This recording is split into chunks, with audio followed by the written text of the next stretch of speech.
ನಮಸ್ಕಾರ ಸ್ನೇಹಿತರೆ, ಹೇಗಿದ್ರೆ ಎಲ್ಲರೂ ಚೆನ್ನಾಗಿದ್ರೆ ಅನ್ಕೊಳ್ಳಿ ಸ್ನೇಹಿತರೆ. ಎಲ್ರಿಗೂ ಮೀಡಿಯಾ ಅಪ್ಡೇಟ್ ಚಾನಲಿನ ಮತ್ತೊಂದು ವಿಡಿಯೋಗೆ ತಮಗೆಲ್ರಿಗೂ ಸ್ವಾಗತ ಸುಸ್ವಾಗತ. ಸ್ನೇಹಿತರೆ, ಈ 2026ರ ಈ ಒಂದು ವರ್ಷದಲ್ಲಿ ಜೂನ್ 4ರ ನಂತರ ಈ ಸಿಂಹ ರಾಶಿಯವರ ಭವಿಷ್ಯ ಹೇಗಿರಲಿದೆ, ಈ ಜೂನ್ ತಿಂಗಳಿನಲ್ಲಿ ಉಂಟಾಗ್ತಿರುವಂತಹ ಗ್ರಹ ಸಂಚಾರದ ಬದಲಾವಣೆಯು ಈ ರಾಶಿಯವರ ಜೀವನದಲ್ಲಿ ಏನೆಲ್ಲ ಬದಲಾವಣೆಗಳನ್ನು ತರಲಿದೆ, ಯಾವುದರಲ್ಲಿ ಶುಭವಾಗಲಿದೆ, ಯಾವುದರಲ್ಲಿ ಬಹಳ ಎಚ್ಚರಿಕೆಯನ್ನು ವಹಿಸಬೇಕು, ಅದರಲ್ಲೂ ನಿಮ್ಮ ಜೀವನದ ವಿವಿಧ ಅಂಶಗಳಾದಂತಹ ವೃತ್ತಿಯಾಗಿರ್ಬೋದು, ವೈವಾಹಿಕ ಜೀವನ, ಆರ್ಥಿಕ ಸ್ಥಿತಿ, ಕೌಟುಂಬಿಕ ಜೀವನ, ನಿಮ್ಮ ಆರೋಗ್ಯ ಮತ್ತು ಶಿಕ್ಷಣಕ್ಕೆ ಸಂಬಂಧಪಟ್ಟಂತೆಯೇ ಏನೆಲ್ಲ ಬದಲಾವಣೆಗಳನ್ನು ಕಾಣಲಿದ್ದೀರಿ, ಯಾವುದರಲ್ಲಿ ಶುಭವಾಗಲಿದೆ, ಯಾವುದರಲ್ಲಿ ಬಹಳ ಎಚ್ಚರಿಕೆಯನ್ನು ವಹಿಸಬೇಕು ಎಂಬುದರ ಸಂಪೂರ್ಣ ಮಾಹಿತಿಯನ್ನು ಇದೇ ವಿಡಿಯೋದಲ್ಲಿ ತಿಳಿಸ್ಕೊಡ್ತಾ ಹೋಗ್ತಾನೆ ಸ್ನೇಹಿತರೆ. ಆದ್ದರಿಂದ ವಿಡಿಯೋನ ಸ್ಕಿಪ್ ಮಾಡದೆ ಇಲ್ಲಿಂದ ಕೊನೆ ತನಕ ನೋಡ್ತಾ ಬನ್ನಿ. ಸ್ಕಿಪ್ ಮಾಡಿ ವಿಡಿಯೋ ನೋಡೋದ್ರಿಂದ ನಿಮಗೆ ಫುಲ್ ಆಗಿ ಇನ್ಫಾರ್ಮೇಷನ್ ಅರ್ಥ ಆಗೋದಿಲ್ಲ. ಸೊ ಪ್ರತಿಯೊಂದು ವಿಡಿಯೋದಲ್ಲೂ ಹೇಳೋದಿಷ್ಟೇನೆ, ವಿಡಿಯೋನ ಸ್ಕಿಪ್ ಮಾಡದೆ ಕೊನೆ ತನಕ ನೋಡಿ. ಹಾಗೆ ನಮ್ಮ ಈ ವಿಡಿಯೋ ಇಷ್ಟ ಆಗಿತ್ತು ಅಂದರೆ ವಿಡಿಯೋಕ್ಕೆ ಒಂದು ಲೈಕ್ ಮಾಡಿ ಸ್ನೇಹಿತರೆ. ಯಾರಿನೂ ನಮ್ಮ ಚಾನಲ್ನ ಸಬ್ಸ್ಕ್ರೈಬ್ ಮಾಡ್ಕೊಂಡಿಲ್ಲ ಅವರು ಈಗಲೇ ಸಬ್ಸ್ಕ್ರೈಬ್ ಮಾಡ್ಕೊಳ್ಳಿ. ಸಬ್ಸ್ಕ್ರೈಬ್ ಮಾಡ್ಕೊಂಡು ಪ್ರತಿನಿತ್ಯ ವಿಡಿಯೋ ವಾಚ್ ಮಾಡ್ತಿರೋರಿಗೆ ಥ್ಯಾಂಕ್ ಯು ಸೋ ಮಚ್ ಅಂತ ಹೇಳ್ತಾ, ಹಾಗಾದರೆ ಈ ಸಿಂಹ ರಾಶಿಯವರಿಗೆ ಈ ಜೂನ್ ತಿಂಗಳು ಏನೆಲ್ಲ ಬದಲಾವಣೆಗಳನ್ನು ತರಲಿದೆ, ಜೂನ್ 2ರ ನಂತರ ಗುರುವಿನ ಸ್ಥಾನ ಬದಲಾವಣೆಯು ನಿಮ್ಮ ಜೀವನದಲ್ಲಿ ಅದೃಷ್ಟಗಳನ್ನು ತರಲಿದೆಯಾ ಎಂಬುದನ್ನು ಒಂದೊಂದಾಗಿ ತಿಳ್ಕೊಳ್ತಾ ಬರೋಣ ಸ್ನೇಹಿತರೆ. ಸಿಂಹ ರಾಶಿಯವರಿಗೆ ಅತ್ಯಂತ ಕುತೂಹಲಕಾರಿ ಮತ್ತು ಕ್ರಿಯಾಶೀಲವಾದಂತಹ ತಿಂಗಳು ಈ ಜೂನ್ ತಿಂಗಳು ಅಂತಲೇ ಹೇಳ್ಬೋದು. ನಿಮ್ಮ ರಾಶಿಯ ಬರೋಬ್ಬರಿ 5 ಗ್ರಹಗಳಿಂದ ತೀವ್ರವಾಗಿ ಪ್ರಭಾವಿತವಾಗಲಿದೆ. ವಿಶೇಷವಾಗಿ ಜೂನ್ 2ರಂದಿಯೇ ಗುರು ಭಗವಾನ್ ತನ್ನ ಉಚ್ಚ ಸ್ಥಾನವನ್ನು ಪಡೆಯಲು ನಿಮ್ಮ 12ನೇ ಮನೆಗೆ ಅಂದರೆ ವೇದಸ್ಥಾನಕ್ಕೆ ಪ್ರವೇಶವನ್ನು ಮಾಡಿದ್ದಾರೆ. 12ನೇ ಮನೆಗೆ ಪ್ರವೇಶವನ್ನು ಮಾಡಿರೋ ಕಾರಣ ಖರ್ಚುಗಳು ಕೂಡ ಇದ್ದೇ ಇರ್ತವೆ ಸ್ನೇಹಿತರೆ. ಗುರುವು ಉಚ್ಚ ಸ್ಥಾನದಲ್ಲಿ ಇರುವುದರಿಂದ ಈ ಖರ್ಚುಗಳು ಶುಭ ಕಾರ್ಯಗಳಿಗೆ ಇರ್ಬೋದು, ಆಸ್ತಿ ಸಂಪಾದನೆ ಅಥವಾ ವಿದೇಶಿ ಪ್ರಯಾಣದಂತಹ ಲಾಭದಾಯಕ ಉದ್ದೇಶಗಳಿಗಾಗಿ ವಿನಿಯೋಗವಾಗ್ತಾ ಹೋಗ್ತದೆ. ಇದಲ್ಲದೆ ಜೂನ್ 15ರಂದು ನಿಮ್ಮ ರಾಶಿಯಾಧಿಪತಿಯಾದಂತಹ ಸೂರ್ಯನು ಲಾಭಸ್ಥಾನವಾದ 11ನೇ ಮನೆಗೆ ಸಂಚಾರವನ್ನು ಮಾಡ್ತಾರೆ, ಅಂದರೆ ಮಿಥುನ ರಾಶಿಗೆ ಸಂಚಾರವನ್ನು ಮಾಡ್ತಾರೆ. ಮತ್ತು ಅನಂತರ ಜೂನ್ 21ರಂದು 10ನೇ ಮನೆಯಲ್ಲಿ ಮಂಗಳನು ದಿಗ್ಬಲವನ್ನು ಪಡೆಯುವುದು ನಿಮ್ಮನ್ನು ವೃತ್ತಿಪರ ಮತ್ತು ಸಾಮಾಜಿಕವಾಗಿ ಊಹಿಸಲಾಗದಂತಹ ಎತ್ತರಕ್ಕೆ ಏರಿಸ್ತದೆ ಅಂತಲೇ ಹೇಳ್ಬೋದು. ಒಟ್ಟಾರೆಯಾಗಿ ಸಾಕಷ್ಟು ಬದಲಾವಣೆಗಳನ್ನು ಕಾಣುವಂತಹ ತಿಂಗಳು ಈ ಜೂನ್ ತಿಂಗಳು ಅಂತಲೇ ಹೇಳ್ಬೋದು ಈ ಸಿಂಹ ರಾಶಿಯವರು.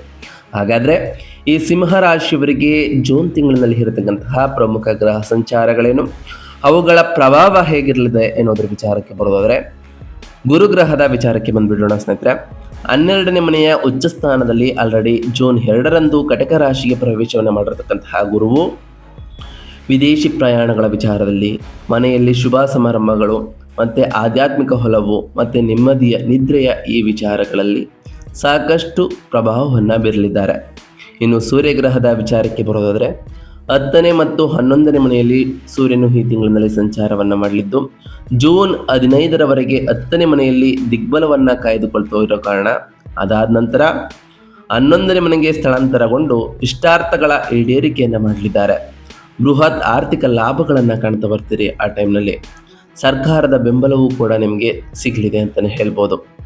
ಇನ್ನು ಮಂಗಳ ಗ್ರಹದ ವಿಚಾರಕ್ಕೆ ಬರೋದಾದರೆ 9 ಮತ್ತು 10ನೇ ಮನೆಯಲ್ಲಿ ಮಂಗಳನು ಸಂಚಾರವನ್ನು ಮಾಡಲಿದ್ದು ಜೂನ್ 21ರವರೆಗೆ 9ನೇ ಮನೆಯಲ್ಲಿ ಇದ್ದು ನಿಮಗೆ ಅದೃಷ್ಟವನ್ನು ತರ್ತಾ ಬಂದರೆ, ಅನಂತರ 10ನೇ ಮನೆಗೆ ವೃಷಭ ರಾಶಿಗೆ ತೆರಳಿ ವೃತ್ತಿಪರ ಕೀರ್ತಿಗಳನ್ನು ತರಲಿದ್ದು ಪ್ರಬಲ ರಾಜಯೋಗವನ್ನು ಕೂಡ ಪ್ರಚೋದಿಸಲಿದ್ದಾರೆ ಅಂತಲೇ ಹೇಳ್ಬೋದು. ಇನ್ನು ಶುಕ್ರ ಗ್ರಹದ ವಿಚಾರಕ್ಕೆ ಬರೋದಾದರೆ 11 ಮತ್ತು 12ನೇ ಮನೆಯಲ್ಲಿ ಶುಕ್ರನು ಇರಲಿದ್ದು ಜೂನ್ 8ರವರೆಗೆ 11ನೇ ಮನೆಯಲ್ಲಿ ಇದ್ದು ಲಾಭಗಳನ್ನು ಶುಕ್ರನು ನೀಡ್ತಾ ಬಂದರೆ, ಅನಂತರ ಉಚ್ಚ ಸ್ಥಾನದಲ್ಲಿ ಗುರುವಿನೊಂದಿಗೆ ಸೇರಲು 12ನೇ ಮನೆಗೆ ಅಂದರೆ ಕಟಕ ರಾಶಿಗೆ ಪ್ರವೇಶಿಸಿ ಐಷಾರಾಮಿ ಖರ್ಚುಗಳನ್ನು ಪ್ರೇರೇಪಿಸ್ತಾರೆ ಅಂತಲೇ ಹೇಳ್ಬೋದು. ಇನ್ನು ಬುಧ ಗ್ರಹದ ವಿಚಾರಕ್ಕೆ ಬರೋದಾದರೆ 11 ಮತ್ತು 12ನೇ ಮನೆಯಲ್ಲಿ ಬುಧನು ಇರಲಿದ್ದು ಜೂನ್ 21ರವರೆಗೆ 11ನೇ ಮನೆಯಲ್ಲಿ ತನ್ನದೇ ಆದಂತಹ ರಾಶಿಯಲ್ಲಿ ನಿಂತು ಆದಾಯವನ್ನು ತರ್ತಾ ಬಂದರೆ, ಅದಾದ ನಂತರ 12ನೇ ಮನೆಗೆ ಸ್ಥಳಾಂತರಗೊಂಡು ಖರ್ಚುಗಳನ್ನು ಕೂಡ ತರಲಿದ್ದಾರೆ ಅಂತಲೇ ಹೇಳ್ಬೋದು. ಇನ್ನು ಶನಿಗ್ರಹದ ವಿಚಾರಕ್ಕೆ ಬರೋದಾದರೆ 8ನೇ ಮನೆಯ ಮೀನ ರಾಶಿಯಲ್ಲಿ ಯಥಸ್ಥಿತಿಯಲ್ಲಿ ಶನಿಯು ಇರಲಿದ್ದು ಅಷ್ಟಮ ಸ್ಥಾನದಲ್ಲಿ ಶನಿಯು ಸಂಚಾರವನ್ನು ಮುಂದುವರಿಸ್ತಾ ಬಂದಿದ್ದಾರೆ.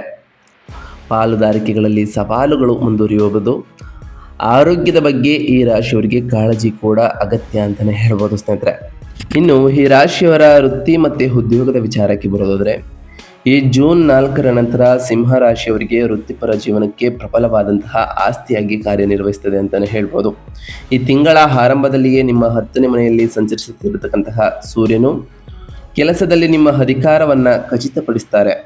ಅದಾದ ನಂತರವೂ ಕೂಡ ನಿರ್ಣಾಯಕ ಬದಲಾವಣೆಯು ತಿಂಗಳ ಅಂತ್ಯದ ವೇಳೆಗೆ ತೆರೆದುಕೊಳ್ಳುತ್ತದೆ ಅಂತಲೇ ಹೇಳ್ಬೋದು. ಜೂನ್ 21ರಂದು ನಿಮ್ಮ ಯೋಗಕಾರಕನಾದಂತಹ ಮಂಗಳನು ವೃತ್ತಿಸ್ಥಾನವಾದಂತಹ 10ನೇ ಮನೆಗೆ ಅಂದರೆ ವೃಷಭ ರಾಶಿಗೆ ಪ್ರವೇಶವನ್ನು ಮಾಡುವುದು ನಿಮ್ಮಲ್ಲಿ ಅಪಾರವಾದಂತಹ ಧೈರ್ಯ, ಅಚಲವಾದಂತಹ ದೃಢ ನಿಶ್ಚಯವನ್ನು ತುಂಬಲೇ ಇದೆ. 10ನೇ ಮನೆಯಲ್ಲಿ ಮಂಗಳನು ಸಂಪೂರ್ಣ ದಿಗ್ಬಲವನ್ನು ಕೂಡ ಪಡೆದುಕೊಳ್ತಾ ಹೋಗ್ತಾರೆ. ನೀವು ಕೈಗೊಳ್ಳುವಂತಹ ದಿಟ್ಟ ಹೆಜ್ಜೆಗಳು ನಿಮ್ಮ ಸಂಸ್ಥೆಗೆ ಗಮನಾರ್ಹವಾದ ಲಾಭಗಳನ್ನು ತಂದುಕೊಳ್ಳಲಿದೆ ಅಂತಲೇ ಹೇಳ್ಬೋದು. ಜೂನ್ 15ರಂದು ಸೂರ್ಯನು ಲಾಭಸ್ಥಾನವಾದ 11ನೇ ಮನೆಗೆ ಪ್ರವೇಶಿಸಿದ ನಂತರ ನಿಮ್ಮ ಕಠಿಣ ಪರಿಶ್ರಮಕ್ಕೆ ತಕ್ಕಂತೆಯೇ ಅರ್ಹವಾದ ಬಡ್ತಿ ಅಥವಾ ವೇತನ ವೆಚ್ಚಳವನ್ನು ನೀವು ಪಡೆದುಕೊಳ್ತಾ ಹೋಗ್ತೀರಿ. ನಿಮ್ಮ ಲಗ್ನದಲ್ಲಿರುವ ಕೇತು ಮತ್ತು 8ನೇ ಮನೆಯಲ್ಲಿರುವ ಶನಿಯು ಕೆಲವರು ನಿಮ್ಮ ವಿರುದ್ಧ ಪಿತ್ತೂರಿ ಮಾಡಬಹುದು ಎಂದು ಸೂಚಿಸಿದರು. ನಿಮ್ಮ ಪರವಾಗಿರುವ ಅಗಾಧವಾದಂತಹ ಗ್ರಹಬಲವು ಅವರ ಸೋಲನ್ನು ಖಚಿತಪಡಿಸಲಿದೆ ಅಂತಲೇ ಹೇಳ್ಬೋದು. ಇನ್ನು ಈ ರಾಶಿಯವರ ವ್ಯಾಪಾರ ಮತ್ತು ಸ್ವಯಂ ಉದ್ಯೋಗದ ವಿಚಾರಕ್ಕೆ ಬರೋದಾದರೆ, ವ್ಯಾಪಾರಸ್ಥರಿಗೆ ಸಾಗರೋತ್ತರ ವಹಿವಾಟುಗಳನ್ನು ನಿರ್ವಹಿಸಲು ಅಥವಾ ಬಹುರಾಷ್ಟ್ರೀಯ ಕಂಪನಿಗಳೊಂದಿಗೆ ಅಂದರೆ MNC ಒಪ್ಪಂದಗಳನ್ನು ಅಂತಿಮಗೊಳಿಸಲು ಇದು ಅತ್ಯಂತ ಉತ್ತಮವಾದಂತಹ ಸಮಯ ಅಂತಲೇ ಹೇಳ್ಬೋದು. ನಿಮ್ಮ 12ನೇ ಮನೆಯಲ್ಲಿ ಉಚ್ಚ ಸ್ಥಾನದಲ್ಲಿ ಗುರು ಶುಕ್ರನ ಸಂಯೋಜನೆಯು ಆಮದು ರಫ್ತು, ಔಷಧಿ ಮತ್ತು ಆನ್ಲೈನ್ ವ್ಯವಹಾರಗಳಲ್ಲಿ ತೊಡಗಿಸಿಕೊಂಡಿರೋರಿಗೆ ಅನಿರೀಕ್ಷಿತವಾದಂತಹ ಗ್ರಾಹಕರ ದಟ್ಟಣೆಯನ್ನು ಆಕರ್ಷಿಸ್ತಾ ಹೋಗ್ತದೆ. ನಿಮ್ಮ ಲಾಭಾಧಿಪತಿಯಾದಂತಹ ಬುಧನು ಜೂನ್ 22ರವರೆಗೆ ತನ್ನದೇ ಆದ 11ನೇ ಮನೆಯಲ್ಲಿ ಬಲವಾಗಿ ನೆಲೆಸಿರುವುದರಿಂದ ಹೊಸ ಹೂಡಿಕೆಗಳನ್ನು ಆಕರ್ಷಿಸಲು ನಿಮ್ಮ ಸಂವಹನ ಕೌಶಲ್ಯ ಮತ್ತು ಚುರುಕಾದ ಬುದ್ಧಿಶಕ್ತಿ ಬಹಳಷ್ಟು ಬಳಸ್ಕೊಳ್ತಾ ಹೋಗ್ತೀರಿ ಅಂತಲೇ ಹೇಳ್ಬೋದು. ಅದರಲ್ಲೂ ಈ ಜೂನ್ 4ರ ನಂತರವೂ ಕೂಡ ಗುರು ಆಲ್ರೆಡಿ ಸಂಚಾರವನ್ನು ಮಾಡಿರೋ ಕಾರಣ ನಿಮ್ಮ ಜೀವನದಲ್ಲಿ ಸಾಕಷ್ಟು ಬದಲಾವಣೆಗಳನ್ನು ಈ ಉದ್ಯೋಗದ ವಿಚಾರದಲ್ಲಿ ಕಾಣ್ತಾ ಬರ್ತೀರಿ. ಹಾಗೆ 7ನೇ ಮನೆಯಲ್ಲಿ ರಾಹು ಮತ್ತು 8ನೇ ಮನೆಯಲ್ಲಿ ಶನಿ ಇರುವುದರಿಂದ ವ್ಯಾಪಾರಕ್ಕೆ ಹೊಸ ಪಾಲುದಾರರನ್ನು ತರುವ ಮೊದಲು ಎಲ್ಲ ನಿಯಮಗಳನ್ನು ಕಾಗದದ ಮೇಲೆ ಸ್ಪಷ್ಟವಾಗಿ ದಾಖಲಿಸಿಕೊಳ್ಳುವುದು ಕೂಡ ಅಗತ್ಯ ಅಂತಲೇ ಹೇಳ್ಬೋದು. ಇನ್ನು ಆರ್ಥಿಕ ಸ್ಥಿತಿ ಮತ್ತು ಸಂಪತ್ತಿನ ವಿಚಾರಕ್ಕೆ ಬರೋದಾದರೆ, ನಿಮ್ಮ ಹೆಚ್ಚಿನ ಆದಾಯದ ಜೊತೆಗೆ ಈ ತಿಂಗಳು ಖರ್ಚುಗಳ ಮಾದರಿಯನ್ನು ಕೂಡ ಅನುಸರಿಸುತ್ತದೆ. ಜೂನ್ 15ರ ನಂತರ 11ನೇ ಮನೆಯಲ್ಲಿ ಸೂರ್ಯನ ಸಂಚಾರವು ನಿಮಗೆ ಆದಾಯದ ಮೂಲಗಳನ್ನು ಅಗಾಧವಾಗಿ ವರ್ಧಿಸ್ತಾ ಬಂದರೆ ಸಮಾಜದಲ್ಲಿ ಹೆಚ್ಚು ಪ್ರಭಾವಶಾಲಿ ವ್ಯಕ್ತಿಗಳ ಮೂಲಕ ನೀವು ಆರ್ಥಿಕ ಲಾಭಗಳನ್ನು ಕೂಡ ಗಳಿಸ್ತಾ ಹೋಗ್ತೀರಿ.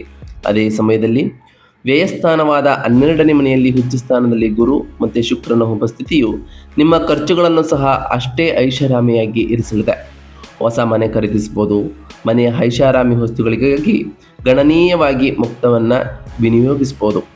ವಿದೇಶಿ ಪ್ರವಾಸಗಳಿಗೆ ಅಥವಾ ಆಪ್ತ ಸಂಬಂಧಿಕರ ವಿವಾಹಗಳಲ್ಲಿ ಪಾಲ್ಗೊಳ್ಳಲು ಸಹ ಹಣ ಖರ್ಚಾಗಲಿದೆ ಅಂತಲೇ ಹೇಳ್ಬೋದು. ಇವೆಲ್ಲವೂ ನಿಮಗೆ ಸಂತೋಷವನ್ನು ತರುವ ಸಕಾರಾತ್ಮಕ ಮತ್ತು ತೃಪ್ತಿದಾಯಕ ಖರ್ಚುಗಳು ಆಗಿರಲಿದೆ. ಇನ್ನು ಈ ರಾಶಿಯವರ ಆರೋಗ್ಯ ಮತ್ತು ಯೋಗಕ್ಷೇಮದ ವಿಚಾರಕ್ಕೆ ಬರೋದಾದರೆ, ಆರೋಗ್ಯದ ವಿಷಯದಲ್ಲಿ ಈ ಜೂನ್ ತಿಂಗಳಿನಲ್ಲಿ ಯಾವುದೇ ದೊಡ್ಡ ಹಿನ್ನಡೆ ಇರುವುದಿಲ್ಲ.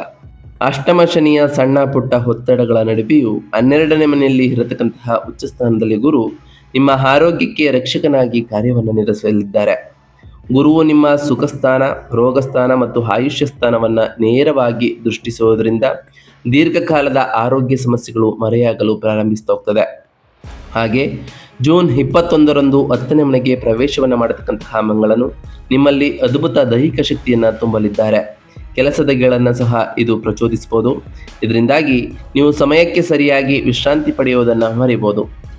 12ನೇ ಮನೆಯಲ್ಲಿ ಶುಕ್ರನ ಉಪಸ್ಥಿತಿಯು ಸಣ್ಣ ಪುಟ್ಟ ಕಣ್ಣಿನ ಆಯಾಸವನ್ನು ಉಂಟು ಮಾಡ್ಬೋದು. ನೆಮ್ಮದಿಯ ನಿದ್ರೆಯನ್ನು ಮಾಡ್ತಾ ಬನ್ನಿ, ಒತ್ತಡವನ್ನು ಕಡಿಮೆ ಮಾಡಿಕೊಳ್ಳಿ. ಹಾಗೆ ಸರಿಯಾದ ವಿಶ್ರಾಂತಿಯ ಜೊತೆಗೆ ಆದ್ಯತೆ ನೀಡುವುದು ಕೂಡ ಅಂತಿಮ ರಕ್ಷಣೆ ಅಂತಲೇ ಹೇಳ್ಬೋದು.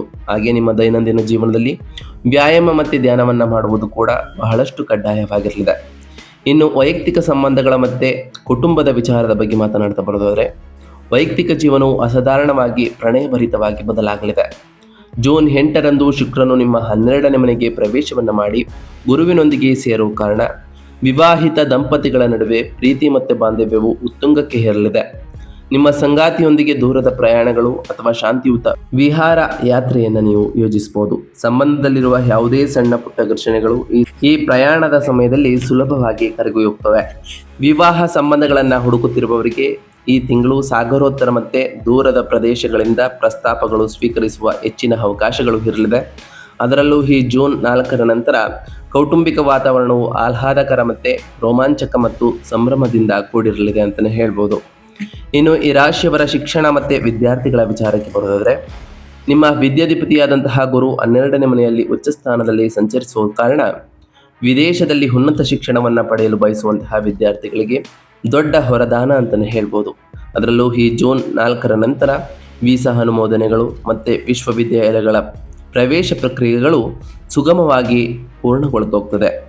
11ನೇ ಮನೆಯಲ್ಲಿ ಸೂರ್ಯರ ಬುಧರ ಸಂಯೋಜನೆಯು ಸ್ಪರ್ಧಾತ್ಮಕ ಪರೀಕ್ಷೆಗಳಲ್ಲಿ ಅತ್ಯುತ್ತಮವಾದಂತಹ ಅಂಕಗಳನ್ನು ಖಚಿತಪಡಿಸುತ್ತದೆ.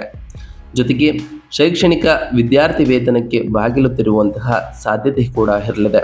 ಅದರಲ್ಲೂ ಹೊಸ ಹೊಸ ಕೌಶಲ್ಯಗಳನ್ನು ಕಲಿತಿರುವವರೆಗೂ ಕೂಡ ಬಹಳ ಅನುಕೂಲಕರವಾಗಿರಲಿದೆ ಅಂತಲೇ ಹೇಳ್ಬೋದು. ಒಟ್ಟಾರೆಯಾಗಿ ಸಾಕಷ್ಟು ಬದಲಾವಣೆಗಳನ್ನು ಕಾಣುವಂತಹ ತಿಂಗಳು ಈ ಜೂನ್ ತಿಂಗಳು. ಅದು ಒಂದಿಷ್ಟು ಸಕಾರಾತ್ಮಕವಾಗಿದ್ದರೆ ಒಂದಿಷ್ಟು ಎಚ್ಚರಿಕೆಯ ಸೂಚನೆಗಳನ್ನು ಕೂಡ ತರ್ತಾ ಬರ್ತದೆ. ಹಾಗಾದರೆ ಈ ರಾಶಿಯವರು ಮಾಡಬೇಕಾಗಿರುವಂತಹ ಸರಳ ಪರಿಹಾರಗಳೇನು? ಅಷ್ಟಮ ಶನಿಯ ಒತ್ತಡವನ್ನು ತಗ್ಗಿಸಲು ಮತ್ತು 11ನೇ ಮನೆಯಲ್ಲಿ ಸೂರ್ಯ ಮತ್ತು ದಿಗ್ಬಲವನ್ನು ಹೊಂದಿರುವ ಮಂಗಳನ ಶಕ್ತಿಯನ್ನು ಸಂಪೂರ್ಣವಾಗಿ ಬಳಸಿಕೊಳ್ಳಲು ನಾವು ತಿಳಿಸ್ಕೊಡುವಂತಹ ಸರಳ ಪರಿಹಾರಗಳನ್ನು ಮಾಡ್ತಾ ಬನ್ನಿ.